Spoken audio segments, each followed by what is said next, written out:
കേരളത്തിലെ സാംസ്കാരിക നിലനിൽപ്പിൻ്റെ കേന്ദ്രമായിട്ടാണ് ഒരുപാട് അതുകൊണ്ടാണ് ഇത്തരം എല്ലാ പലരും അസ്വാദ്യകരമാണെന്ന് തോന്നാറുള്ളത്. ആ സന്തോഷത്തിൽ പങ്കെടുക്കും.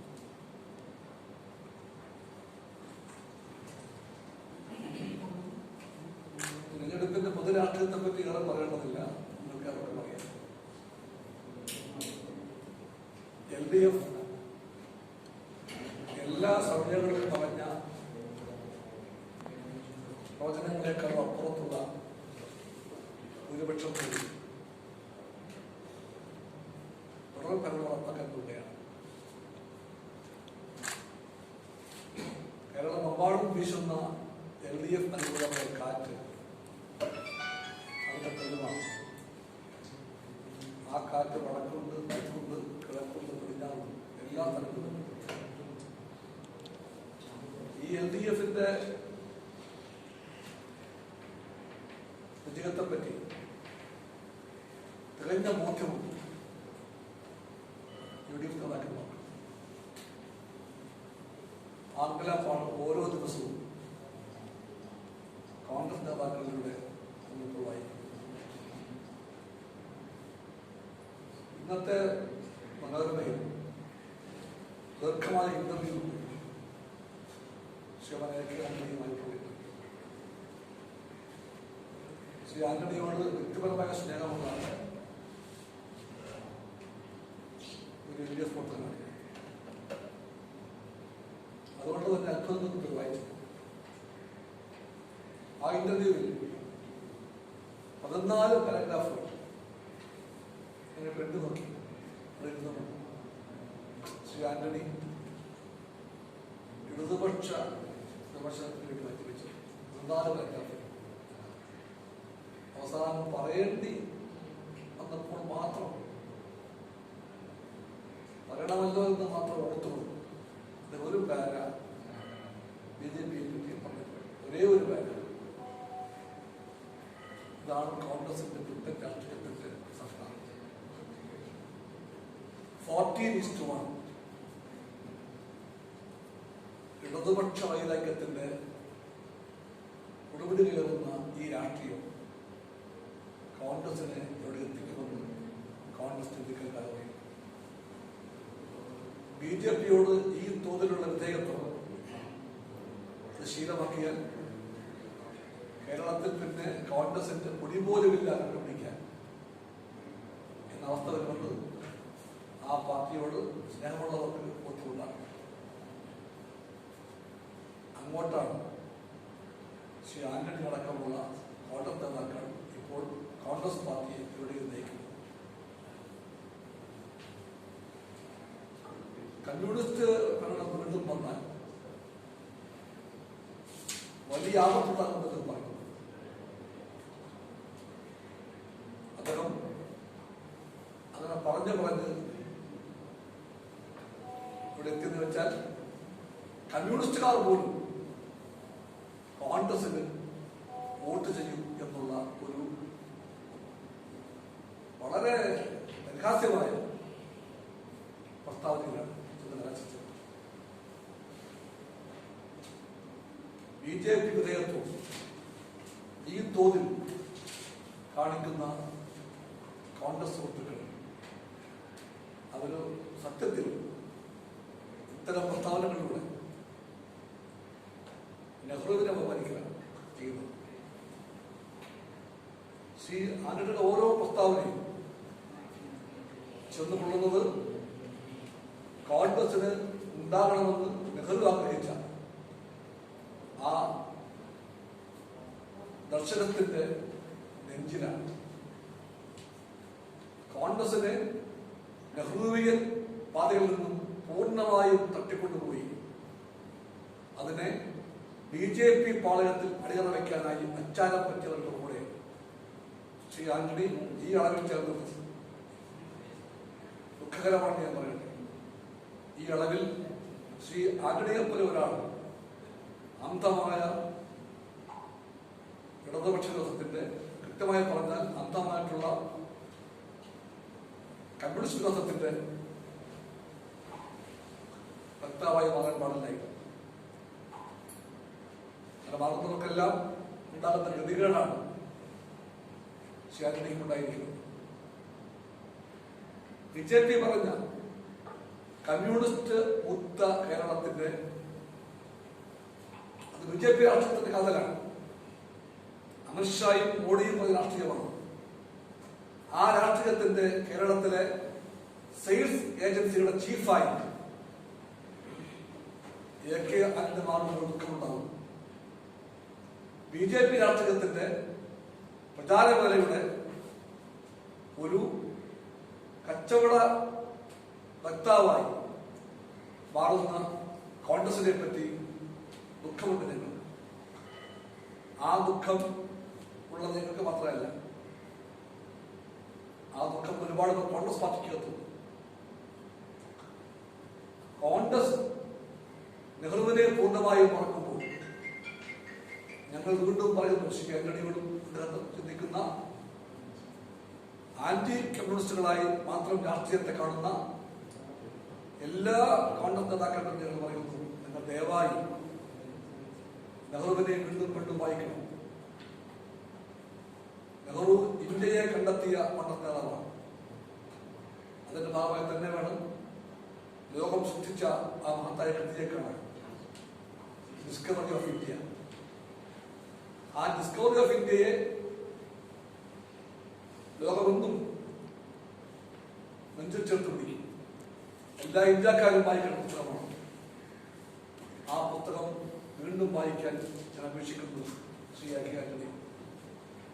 എന്നിട്ട് ഞാൻ പറയും, please try to rediscover Nehru. Shri ആന്റണിയും കോൺഗ്രസുകാരും please try to rediscover Nehru, അല്ലെങ്കിൽ കോൺഗ്രസ് ഭരിക്കും. രണാസന്നമായ കോൺഗ്രസിന്റെ പിച്ചും പെയ്യും പറച്ചിലാണ് നമ്മളിപ്പോൾ കാണുന്നത്. ആ പിച്ചും പെയ്യും പറച്ചിൽ തീർച്ചയായിട്ടും ആരെയും ഇങ്ങനെ പറയിപ്പിച്ചു കൊണ്ടു. ഈ പോക്കിൽ നെഹ്റുവിനെയും ഗാന്ധിയെയും മറന്നുകൊണ്ട്, നെഹ്റു ഗാന്ധിയെ ഒറ്റുകൊടുത്തുകൊണ്ട് BJP രാഷ്ട്രീയം പറയുന്ന ഈ കോൺഗ്രസ് പോക്കിനെ പറ്റി ദുഃഖമുള്ള, അമർഷമുള്ള അനവധി പേരുണ്ടാകും കോൺഗ്രസ് പാർട്ടിക്ക് ഉണ്ട്. അവരെല്ലാം ഇത്തവണ വോട്ട് ചെയ്യാൻ പോകുന്നത് LDF-നായിരിക്കും. ചെറിയ എണ്ണമായിരിക്കില്ല, പതിനായിരക്കണക്കിന് കോൺഗ്രസ് പ്രവർത്തകന്മാർ ഈ BJP അനുകൂലമായ ഇടതുപക്ഷ വൈരാഗ്യം മുറ്റിയ കോൺഗ്രസിന്റെ പുത്തൻ രാഷ്ട്രീയത്തിന്റെ മുമ്പിൽ സ്വന്തം അംശം രേഖപ്പെടുത്താൻ വേണ്ടി LDF-ന് അനുകൂലമായി ചിന്തിക്കുന്ന കാഴ്ച ഞങ്ങൾക്ക് എല്ലായിടത്തും കാണാൻ കഴിയും. അതുകൊണ്ട് ശ്രീ ആന്റണിയും കൂട്ടുകാരും കോൺഗ്രസ് അകപ്പെട്ട ഇന്നത്തെ അവസ്ഥയെ പറ്റി ചിന്തിക്കണം. കോൺഗ്രസിന്റെ ഒരു നേതാവ് നമുക്കറിയാം ശ്രീ ആന്റണിയെ. പക്ഷെ അദ്ദേഹം വെറും ഒരു സ്റ്റേറ്റ് നേതാവല്ല, വെറും ഒരു കേരള നേതാവല്ല. അത് കോൺഗ്രസ് രാഷ്ട്രീയത്തിന്റെ അഖിലേന്ത്യാ വഴികാട്ടിയാണ്. പലപ്പോഴും വായിക്കാറുണ്ട്. കോൺഗ്രസ് രാഷ്ട്രീയത്തിന്റെ അഖിലേന്ത്യാ വക്താവായി പോലും പലപ്പോഴും നമ്മൾ കണ്ടിട്ടുള്ള ശ്രീ AK ആന്റണി ഇവിടെ വന്ന് പറയുന്ന ഈ രാഷ്ട്രീയ മുഖേന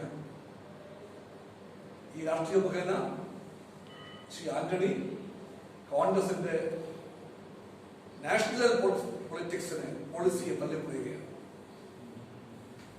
ഇതുവഴി ഇടതുപക്ഷവുമായി കൈകോർത്ത് പിടിക്കുന്ന ബംഗാളിലെയും തമിഴ്നാട്ടിലെയും കോൺഗ്രസ് പ്രവർത്തകന്മാരെ ശ്രീ ആന്റണി അവഹേളിക്കുകയാണ്. അവർക്കറിയാം BJP എന്ന് പറയുന്ന വലിയ ആപത്തിനെ ചെറുക്കാൻ ഇടതുപക്ഷവുമായുള്ള ബന്ധത്തിന്റെ പ്രാധാന്യം അറിഞ്ഞുകൊണ്ട് നീങ്ങുന്നു.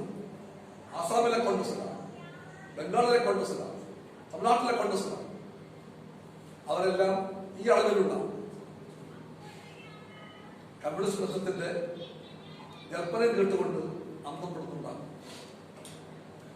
ശ്രീ ആന്റണി ദയവായി 57-ലെ 59-ലെ പുരണാ സമരത്തിന്റെ ആ രാഷ്ട്രീയത്തിലേക്ക് മടങ്ങിപ്പോകുന്നത്. ശ്രീ ആന്റണിയുടെ മുമ്പിൽ ഹൃദയപൂർവ്വം ഇതാണ് എനിക്ക് പറയാനുള്ളത്. മറ്റൊന്നും ഞാൻ പറയുന്നില്ല. രാജ്യസഭാ തെരഞ്ഞെടുപ്പ് ഞങ്ങളത് പലവട്ടം പറഞ്ഞു കഴിഞ്ഞല്ലോ. LDF-ന്റെ എല്ലാ നേതാക്കന്മാരും പലവട്ടം പറഞ്ഞു കഴിഞ്ഞു. CPI-യും CPM-ഉം പറഞ്ഞു കഴിഞ്ഞു. അതെല്ലാ ഭരണഘടനാ സ്ഥാപനങ്ങളെയും സ്വന്തം ചൊൽപ്പടിയിലാക്കുന്ന BJP രാഷ്ട്രീയത്തിന്റെ യഥാർത്ഥ ഫലത്തെപ്പറ്റി നമ്മുടെ വീണ്ടും അറിയും. ഫലത്തിൽ BJPക്ക് അറിയാമല്ലോ. BJPക്ക് അറിയാമല്ലോ എന്ന് വെച്ചാലും BJPക്ക് രാജ്യസഭയിലേക്ക് ഒരു MP അയക്കാനുള്ള ശേഷി ഉണ്ടാകാൻ പോകുന്നില്ല. ഉണ്ടാകാൻ പോകുന്നത് ഇന്നിപ്പോൾ തുറക്കപ്പെട്ട അക്കൗണ്ട് മിക്കവാറും പൂട്ടിപ്പോകും. നേമത്ത് BJPക്ക് കോൺഗ്രസിന്റെ സഹായത്തോടു കൂടി തുറക്കാൻ കഴിഞ്ഞ അക്കൗണ്ട് ഇത്തവണ കോൺഗ്രസ് BJP ബന്ധത്തിന്റെ എല്ലാത്തരം തലവിനെയും ചെറുത്തുകൊണ്ട് ജനങ്ങൾ പൂട്ടിക്കും. BJPക്ക് കേരള അസംബ്ലിയിൽ അക്കൗണ്ട് ഉണ്ടാകുമോ എന്ന് പോലും ഉറപ്പില്ലാതിരിക്കെ ആ BJP ഒരു MP-യെ രാജ്യസഭയിലേക്ക് ഇവിടെ നയിക്കാമെന്നുള്ള ചിന്തയിലായിരിക്കില്ല തെരഞ്ഞെടുപ്പ് കമ്മീഷനെ കൊണ്ട് ഈ വർഷം എടുത്തത്. പിന്നെ ആർക്ക് വേണ്ടിയായിരിക്കും?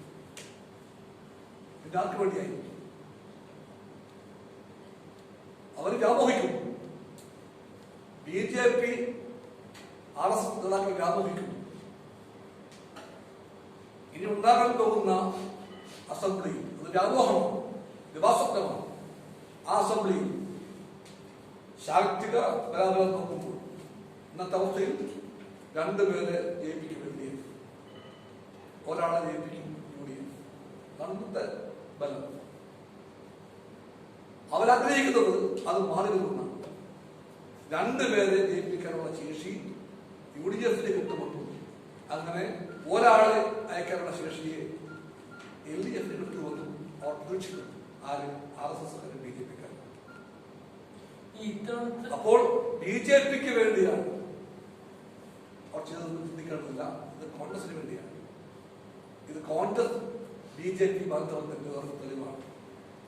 ലക്ഷ്യം ഒന്ന് മാത്രമാണ്, ഒരു ഇടതുപക്ഷക്കാരൻ ഉണ്ടാകാൻ പാടില്ല.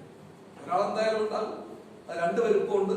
ആ 2 ഇനിയും ഉണ്ടാകും, ഉറപ്പായും ഉണ്ടാകും. പക്ഷെ ആ 2-നെ 2 ഇടതുപക്ഷക്കാരുടെ സംഖ്യാബലം ഒന്നാക്കി മാറ്റി കോൺഗ്രസിന്റെ UDF-ന്റെ സംഖ്യാബലം ഇപ്പോഴത്തെ 1 2ആക്കി വർദ്ധിപ്പിക്കുക വഴി തങ്ങൾക്ക് അനുകൂലമായ രാഷ്ട്രീയ നയിക്കാൻ ശ്രമിക്കുന്ന BJP വ്യാമോഹത്തിന്റെ ഒരു ചട്ടുകമായി മാറി തിരഞ്ഞെടുപ്പ് കമ്മീഷൻ.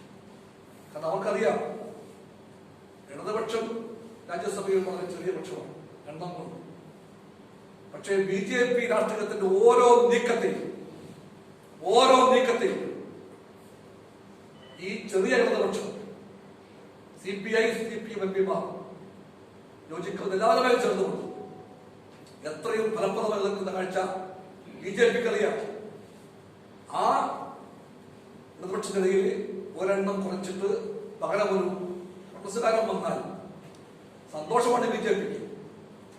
രാജ്യസഭയിൽ എന്നും കാണുന്ന കാഴ്ചകളാണ്.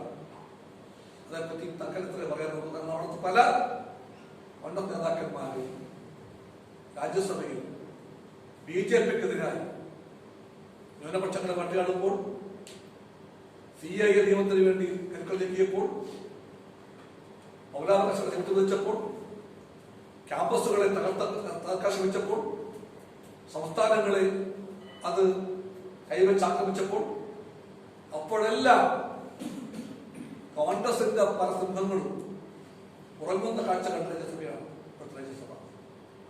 അങ്ങനെ BJPക്കെതിരായി മൗനം പാലിച്ചുകൊണ്ട് ഉറങ്ങാൻ വേണ്ടി ഒരു കോൺഗ്രസ് അംഗം വന്നാൽ കുഴപ്പമില്ല.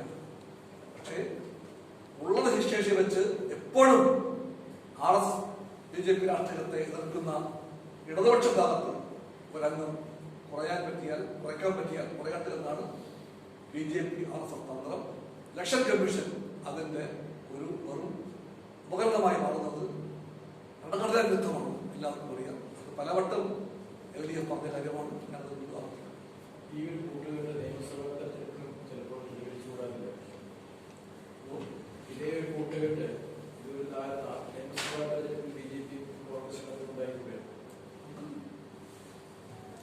ശബരിമല വിഷയം ഇത്തവണ ഒരു തിരഞ്ഞെടുപ്പ് വിഷയമാകുന്നുണ്ടോ? ഇല്ല. യുഡിഎഫും ബിജെപിയും വിഷയമാകുന്ന ഞാൻ ചോദിച്ചതായിരുന്നു ഇലക്ഷനിൽ ആ ഒരു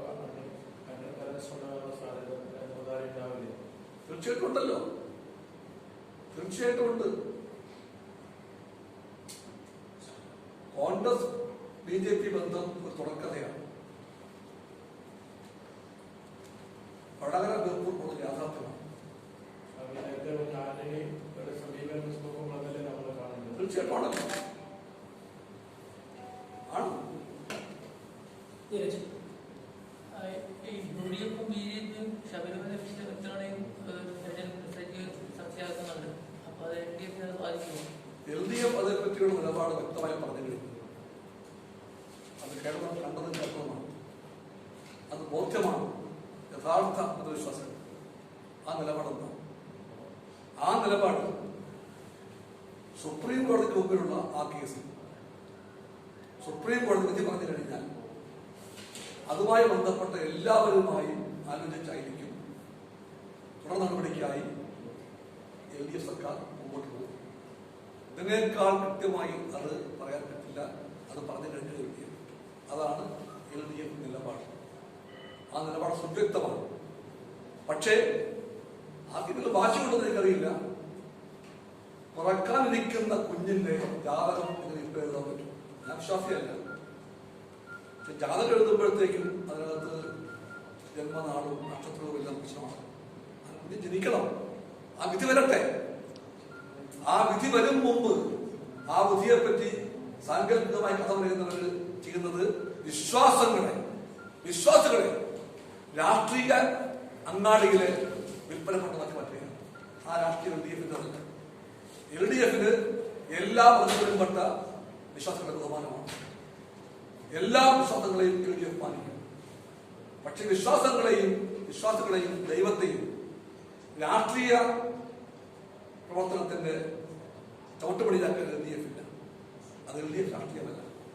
മതത്തിന്റെ സ്ഥാനമുണ്ട്. രാഷ്ട്രീയത്തിന് അതിന്റെ സ്ഥാനമുണ്ട്. മതവും രാഷ്ട്രീയവും തമ്മിലുള്ള ഇത്തരത്തിലുള്ള ഒരു കെട്ടുപിണയൽ അത് ഭരണഘടന ഉയർത്തിപ്പിടിക്കുന്നു. ഇന്ത്യക്കാരുടെ മഹാഭൂരിപക്ഷം പേർക്കും പ്രാണനത്തിലുള്ള പ്രിയങ്കരമായ മതേതരത്വ മൂല്യങ്ങൾ പടപ്പെടുന്നു. മതേതരത്വ മൂല്യങ്ങളെ ഏറ്റവും വലുതായി കാണുന്ന, പ്രാണവായുവിനെ പോലെ കാണുന്ന LDF-ന് ആ രാഷ്ട്രീയമായ പറപ്പാണ്. ഞങ്ങൾ മതത്തെ മാനിക്കും, മതവിശ്വാസങ്ങളെ മാനിക്കും, അതിന്റെ എല്ലാ തരത്തിലുള്ള ശൈലികളെയും മാനിക്കും. പക്ഷേ മതവിശ്വാസത്തിനെ മതഭ്രാന്താക്കി മാറ്റുന്നു, അതിനെ തീവ്രവാദമാക്കി മാറ്റുന്നു, സഹോദരക്കുരുതി കരുവാക്കി മാറ്റുന്നു, ചോരക്കുരുതിക്കുള്ള നിമിത്തമാക്കി മാറ്റുന്നു. ഇടതുപക്ഷം പറയും അതല്ല മതവിശ്വാസം. ഇവിടെ ഇപ്പോൾ വിശ്വാസങ്ങളെ ഉയർത്തി കാണിച്ചുകൊണ്ട് ചെയ്യപ്പെടുന്ന ഈ രാഷ്ട്രീയം അത് രാഷ്ട്രീയവുമല്ല, വിശ്വാസവുമല്ല. അത് വോട്ടിന് വേണ്ടിയുള്ള പരക്കം പച്ചക്കാണ്. ഞങ്ങൾക്ക് ഒരു മതവും വോട്ടിന്റെ പരക്കം പച്ചക്ക വിഷയമല്ല. ഞങ്ങൾക്ക് എല്ലാ മതങ്ങളുടെ ലോകത്ത് നിൽക്കേണ്ട യാഥാർത്ഥ്യങ്ങളാണ്. അതിന് വോട്ടിന്റെ വിഷയമാക്കി മാറ്റാൻ LDF-ന് അറിയില്ല. നിങ്ങൾ ആ വഴിക്കില്ല. UDF തള്ളി പറയുന്നുണ്ടെങ്കിലും ഇപ്പോൾ ഫലങ്ങളെല്ലാം LDF-ന് 2016-നേക്കാൾ മികച്ച ഒരു വിജയം ഇത്തവണ LDF പ്രതീക്ഷിക്കുന്നു. തുടക്കത്തിലേ ഞാൻ പറഞ്ഞു, എല്ലാ പ്രവചനങ്ങളെയും സർവേകളുടെ എല്ലാ പ്രവചനങ്ങളെയും മറികടക്കുന്ന വിജയമുണ്ടാകും. ഒന്നാമത്തെ വാചകമാണ്. നിയമത്തെ പറ്റി പറഞ്ഞു. അപ്പോ അവിടെ ഇപ്പോ കോൺഗ്രസ് അവരുടെ ശക്തനായ നേതാവിനാണ് സ്ഥാനാർത്ഥിയാക്കിയിരിക്കുന്നത്. ഈ കോൺഗ്രസ് BJP ധാരണ എന്നുള്ള ഒരു ആരോപണം അതിന്റെ മുന്നണിക്കാൻ അവർക്ക് ഈ മുന്നോട്ട് സാധിക്കും. നേമത്തെ മത്സരം ഞങ്ങളും UDF-ഉം തമ്മിലാണ്. അവിടെ BJP പ്രശ്നമില്ല. അവിടെ ചെയ്യാൻ പോകുന്നത് വെച്ചാൽ KG മാരാറിന്റെ പുസ്തകം വായിച്ചാൽ അപ്പൊ മനസ്സിലാകും എങ്ങനെയാണ് ഈ കോൺഗ്രസ് BJP ബന്ധത്തിന്റെ രാഷ്ട്രീയം പ്രാവർത്തികമാക്കുന്ന വഴിയെന്താണ്. ആ പുസ്തകത്തിൽ നമുക്കെല്ലാം അറിയാവുന്നത് BJP-യുടെ അന്നത്തെ പ്രസിഡന്റായിരുന്നു ശ്രീ KG പറഞ്ഞത്. അദ്ദേഹം പറഞ്ഞത് ആ തെരഞ്ഞെടുപ്പ് 40 സീറ്റുകളിലെ BJP വോട്ടുകൾ കോൺഗ്രസിന് കൊടുക്കും. പകരം 4 സീറ്റുകളിലെ കോൺഗ്രസ് വോട്ടുകൾ BJP. ഇതാണ് അതിന്റെ ഫോർമുല. അതുപ്രകാരം ഏതെല്ലാം സീറ്റുകളിലാണ് കോൺഗ്രസിന്റെ വോട്ട് BJPക്ക് ഉണ്ട്, എവിടെയെല്ലാമാണ് BJPയുടെ വോട്ട് കോൺഗ്രസിനൊന്നും അവർക്കറിയാം. തീരുമാനം കൈക്കെടുക്കുന്ന അവർക്കറിയാം. പക്ഷേ ജനങ്ങൾക്കറിയാം ആ കൂട്ടുകെട്ട് അത്ര ആവർത്തനമാണ്. അതുകൊണ്ട് മുമ്പ് എങ്ങനെയാണോ വടകര വേപ്പൂർ മോഡലിനെ പരാജയപ്പെടുത്തിയത്, എങ്ങനെയാണോ കോ ലീബി സഖ്യത്തിന്റെ രാഷ്ട്രീയത്തെ പരാജയപ്പെടുത്തിയത്, എങ്ങനെയാണോ ഈ പറയുന്ന വടകരയിലും വേപ്പൂരിലും അടക്കമുള്ള സ്ഥലങ്ങളിലെല്ലാം ജനങ്ങൾ നിരന്തര മൂല്യങ്ങൾ കെട്ടിപ്പിടിക്കാൻ വേണ്ടി LDF-നെയാണ് തിരഞ്ഞുകൊണ്ട് LDF-ന് വേണ്ടി വമ്പിച്ച ഭൂരിപക്ഷം കൊടുത്ത് നീങ്ങിയത് എങ്ങനെയാണോ അതുപോലെ ഇത്തവണയും നീങ്ങും. ഇതൊന്നും കൊണ്ട് കോൺഗ്രസോ BJP തുടരാൻ പോകുന്നില്ല. BJPക്ക് ഇന്നുള്ള അക്കൗണ്ട് കൂട്ടി 2016 ആന്റണിന്റെ വിഷയം പറഞ്ഞതുകൊണ്ട് 2016 തെരഞ്ഞെടുപ്പിൽ ആന്റണി പറഞ്ഞു LDF-ന് കമ്മ്യൂണിസ്റ്റുകാർ CPM-നൊക്കെ ഉദ്ദേശിച്ചു 6 അടി മണ്ണിൽ കുഴിച്ചു മൂടും. പക്ഷെ ആ തെരഞ്ഞെടുപ്പിൽ LDF അധികാരത്തിൽ വന്നു. പക്ഷെ ലോക്സഭാ തെരഞ്ഞെടുപ്പിൽ ആന്റണിയുടെ ഒരു ചാട്ടുളിയായിരുന്നു രാഹുലിന്റെ രംഗപ്രവേശം LDF-ന്റെ വല്ലാത്തൊരു ബാധിച്ചു. അതേ ആന്റണി ഇപ്പൊ പറയുന്നു LDF അധികാരത്തിൽ വന്ന സർവനാശമായി. എന്തുകൊണ്ടാണ് ഇങ്ങനെയൊക്കെ പറയാൻ കാരണം? അത് ജനങ്ങൾക്കിടയിൽ പ്രതികരിക്കില്ലേ? നെഹ്റുവിന്റെ കോൺഗ്രസിന് ഒരിക്കലും ആന്റിക്ക് പുസ്തകം വിമർശിക്കാൻ കമ്മ്യൂണിസ്റ്റുകാർ, എതിർക്കാൻ കമ്മ്യൂണിസ്റ്റുകാർ. പക്ഷെ നെഹ്റുവിന്റെ കോൺഗ്രസ് ഒരിക്കലും ആന്റി കമ്മ്യൂണിസ്റ്റാൻ പറ്റില്ല. അവിടെ ഞാൻ പറഞ്ഞത് ഡിസ്കവറി ഓഫ് ഇന്ത്യ വായിക്കണം, ഗ്ലിംസസ് ഓഫ് ദ ലിസ്റ്റ് വായിക്കണം. അതെല്ലാം കോൺഗ്രസ് നേതാവായ നെഹ്റു കമ്മ്യൂണിസ്റ്റ് രാഷ്ട്രീയത്തെ പറ്റി, മാർക്സിസ്റ്റ് ഐഡിയോളജിയെ പറ്റി വാക്കുകൾ വായിക്കണം. അതല്ല ശ്രീ ആന്റണിയെയും കൂട്ടരെയും ഇപ്പോൾ നേരിടുന്ന രാഷ്ട്രീയം. ആ രാഷ്ട്രീയം BJPക്ക് കടം കൊടുക്കപ്പെട്ട വികൃതമായ കോൺഗ്രസ് രാഷ്ട്രീയത്തിന്റെ പ്രതിഫലനമാണ്. നിർത്താമോ അല്ലേ?